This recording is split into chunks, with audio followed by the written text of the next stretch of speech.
देसी एंटरटेनमेंट है।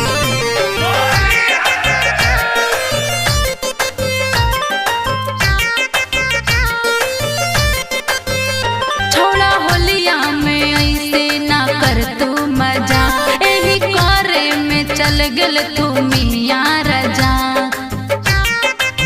रे सुने थे ना, छोड़ा होलिया में ऐसे ना कर तू मजा, यही करे में चल गल तू मियां रजा।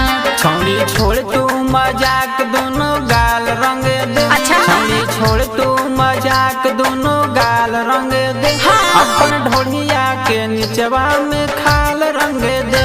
अपन ढोलिया के निचवा में खाल रंग दे। बड़ी पिटाई हुई रे।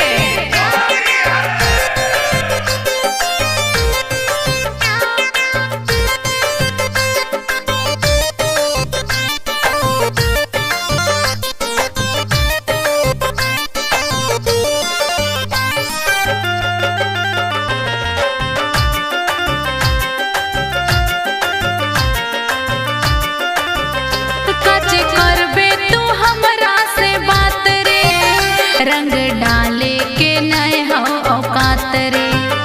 जदी करबे तू ज्यादा बरियारी, हम दे दे बहुलिया में गारी।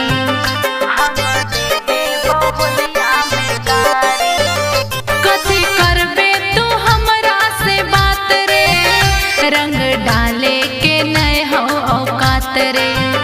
जदी करबे तू हमसे बरियारी, हम दे दे बहुलिया में गारी। छौड़ी गाली मजाक छोड़ बाल रंग दे। अच्छा। छौड़ी गाली मजाक छोड़ बाल रंग दे। हाँ। अपन ढोलिया के निचवा में खाल रंग दे। अपन ढोलिया के निचवा में खाल रंग दे। बड़ी पिटाई हुई रे।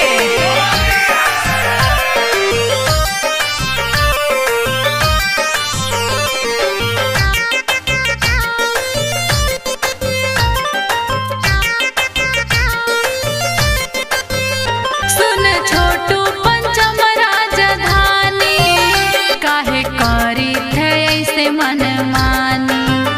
लगे हे खौ खराब तोर दिनवा, मन जो ना अनामिका के कहनवा।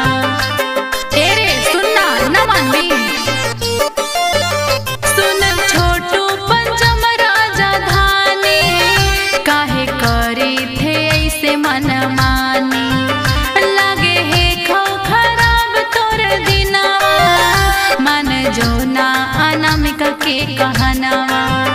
छौड़ी हरियर पियर लाल लाल रंग दे। अच्छा। छौड़ी हरियर पियर लाल लाल रंग दे। हाँ। अपन ढोलिया के निचवा में खाल रंग दे।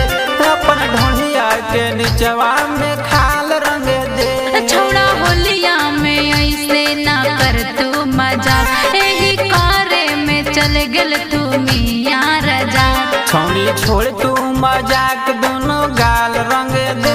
छौड़ी छोड़ तू मजाक दोनों गाल रंग दे।